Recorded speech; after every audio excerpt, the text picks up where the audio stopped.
morning, we are in Luxembourg, which is a very small country nestled between France, Belgium and Germany. We're going to be visiting the quite a few different landmarks over the course of the day, and actually they're all within walking distance, and according to Google Maps it's only going to take me an hour and a half to get to all of them, but I'm sure we're going to see some very spectacular sights. Luxembourg is the last Grand Duchy in the world, meaning its monarch is a Grand Duke or Duchess. Its name comes from the fortress Luxembourg, constructed in the 10th century, around which the rest of Luxembourg City was built. My first stop was to see the casemates, the chambers and passageways inside the Bock, a raised mass of land upon which the fortress used to stand. The tunnels underneath led to 25 holes in the cliff face, from which cannons could be fired at invading troops, and contained everything from barracks to bakeries.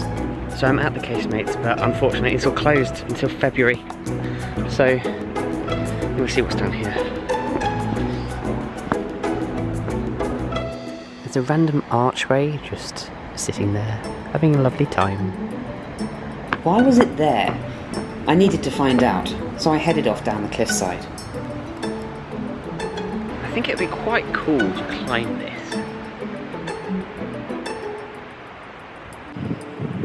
So it turns out that it's just an art exhibition. It's called the Arch of Palmyra, and it represents the fragility of humanity. I decided I hadn't yet mustered the emotional depth to appreciate an archway, so I headed into town to see what I could find there.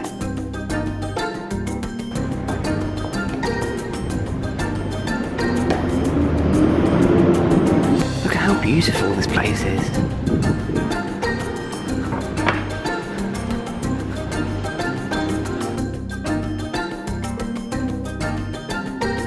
Just managed to get to the Notre Dame Cathedral in Luxembourg. I didn't know there was one.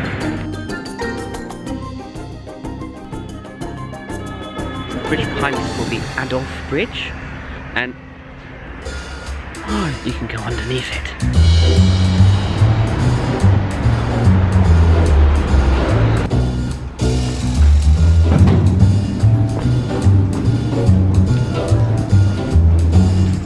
Never been able to go underneath a bridge like this before.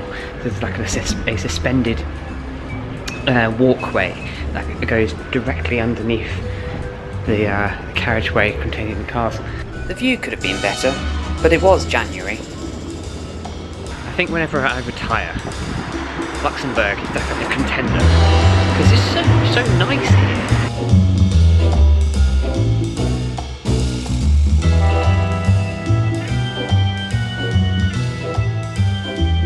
Having potted around the city centre for a little while, I decided to cross the river Alzette to see what eastern Luxembourg had to offer.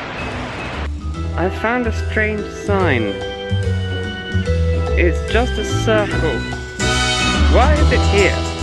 It's a mystery that still haunts me. Speaking of haunting, this is Sturgeon Bridge, believed to be the focal point for a ghost who would haunt city dwellers by climbing onto the shoulders of tipsy people and scaring them.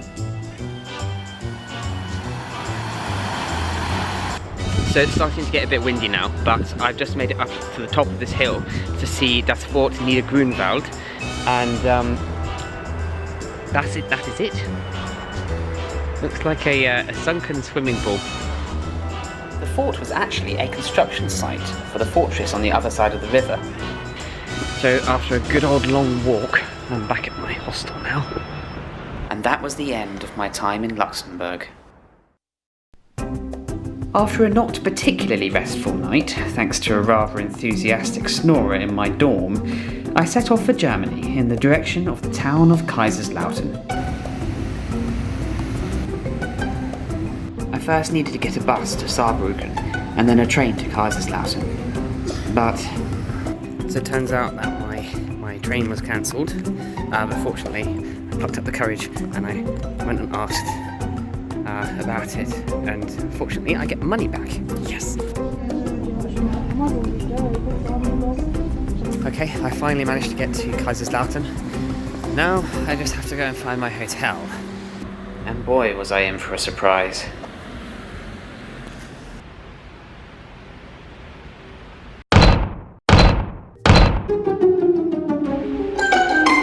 Bye.